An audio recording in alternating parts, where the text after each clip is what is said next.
परपिट्रेटर्स जो आपने लड़कों की बात बताई, तीनों लड़कों ने जिन्होंने गोली अभी भी जेल में हैं, इनके ऊपर बहुत ज़्यादा इन्फॉर्मेशन नहीं आ पाई। क्यों? आपने एक बात तो बता दी कि ये पूरा मर्डर करने का मकसद है कि उससे भी बड़ा डॉन बनना, लेकिन ये जो उस गन के पैसे कहाँ से आए और किसी भी क्राइम में उससे पहले ये इन्वॉल्व थे नहीं, बहुत क्लीन इनका बैकग्राउंड था। अचानक से एक गन उठा करके किसी को मारना ये आसान बात नहीं होती है।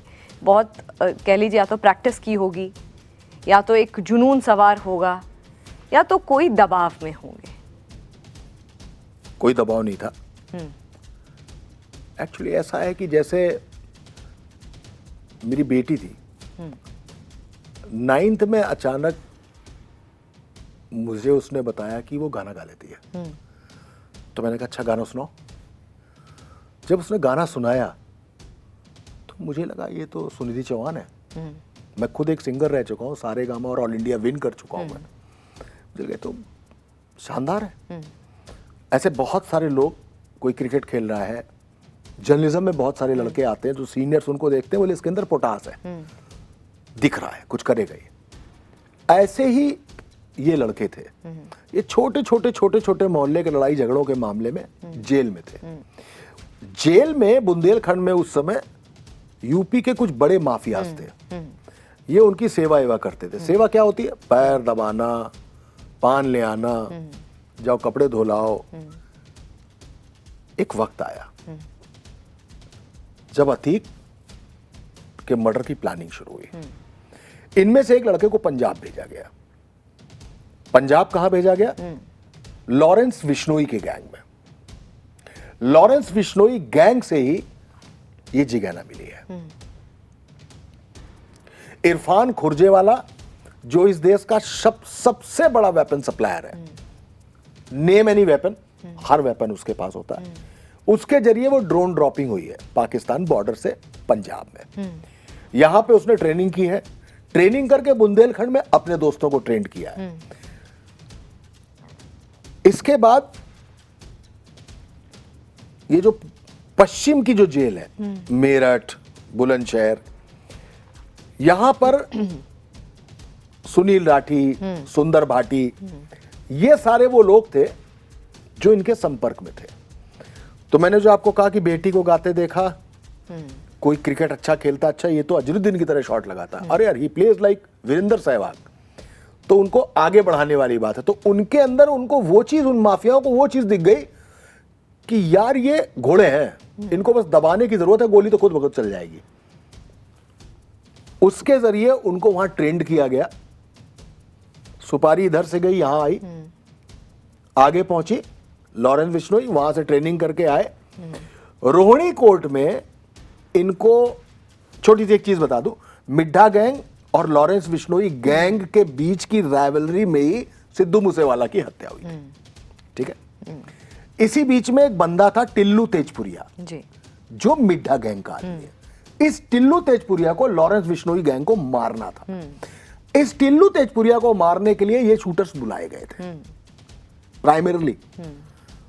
और वहां पर जितेंद्र गोगी ने इनको टिल्लू तेजपुरिया बताया, पैसा दिया। लेकिन जब यह पैसा दिया जा रहा था, उस दिन टिल्लू तेजपुरिया की पेशी ही नहीं हुई रोहिणी कोर्ट में। रोहिणी कोर्ट मतलब दिल्ली कोर्ट। इसके बाद अतीक और अशरफ के फोटो, पैसा, पिस्टल, ये सब इनको कहां से मिली? पंजाब से, थ्रू लॉरेंस बिश्नोई। जिस वक्त ये सुपारी इनको मिली है, ठीक उसी दौरान जितेंद्र गोगी को टिल्लू तेजपुरिया ने कोर्ट में मरवा दिया। यानी लॉरेंस बिश्नोई के एक और आदमी को मरवा दिया। किसने? टिल्लू तेजपुरिया ने। वही टिल्लू तेजपुरिया जिसका विजुअल आपने देखा हो, तिहाड़ जेल के अंदर 25-30 लोगों ने छोटे छोटे चाकू से उसको मारा था, टिल्लू तेजपुरिया को। वो उसकी तिहाड़ मारी गई। वहां से ये चले हैं, बनना चाहते थे बड़ा माफिया।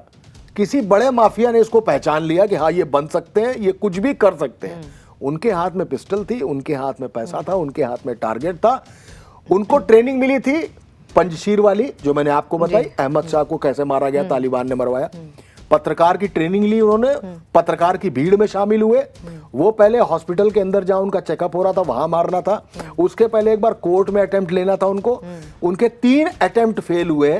चौथे अटेम्प्ट में उन्होंने हॉस्पिटल में जब उनकी जांच हो चुकी है और वो वापस आ रहे हैं और मीडिया ने उनसे सवाल पूछना शुरू किया, उस दौरान वो निकले और उन्होंने उसको मार दिया।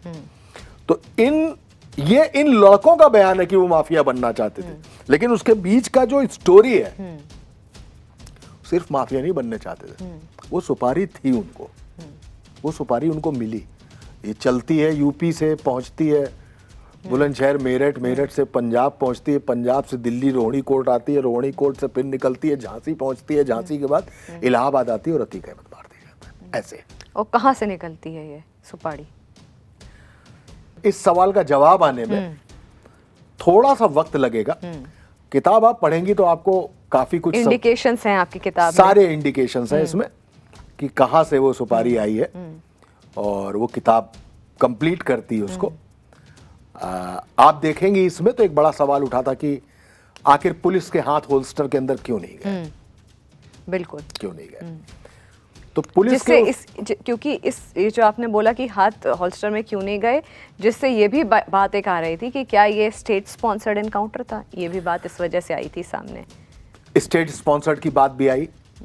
इसमें यह भी आया कि बहुत सारे विधायक और सांसद ऐसे थे जिनका अतीक के जमीनी कारोबार में सैकड़ों करोड़ों रुपया लगा हुआ है। बात यह भी आई थी कि समाजवादी पार्टी ही अतीक का हत्या, एक पॉलिटिकल एजेंडा के अतीक की हत्या करा के एक पॉलिटिकल एजेंडा क्रिएट कर सकती है, क्योंकि विधानसभा को वो दृश्य भूलने वाला नहीं है कि इधर से कहा गया कि एक वकील को मार दिया गया, अखिलेश यादव ने कहा, और नाराज होकर योगी आदित्यनाथ ने भरी विधानसभा में कहा कि आप जिस माफिया को आपने पाला, आपकी पार्टी ने पाला पोसा है, उसको मिट्टी में मिला दूंगा मैं।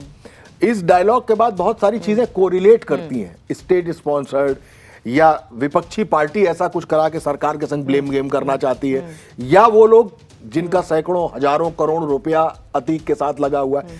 क्योंकि इस स्टोरी को समझने के लिए आपको 3 दिन पहले भी जाना पड़ेगा। अतीक के मर्डर से ईडी की रेड भी हुई है, सारे कंप्यूटर्स, चिप्स, वहां से सब कुछ उठा लिए गए। तो ये सब कुछ एक अजीबोगरीब ताना बाना है। ऐसा क्यों हो रहा है? ऐसे अचानक चीजें क्यों हो रही हैं? वो कौन लोग हैं? वो कौन लोग हैं जिन्होंने आकर कहा कि अतीक के लड़के को, बेटे को सरेंडर करा देते, बाद में निपटा दिया जाएगा। लेकिन है, ऐसा हुआ है। तो इसमें एक एक घटना जो आप देख रही हैं वो बिल्कुल सच है। अतीक के बेटे को बचाने की पॉलिटिकल कोशिश हुई थी,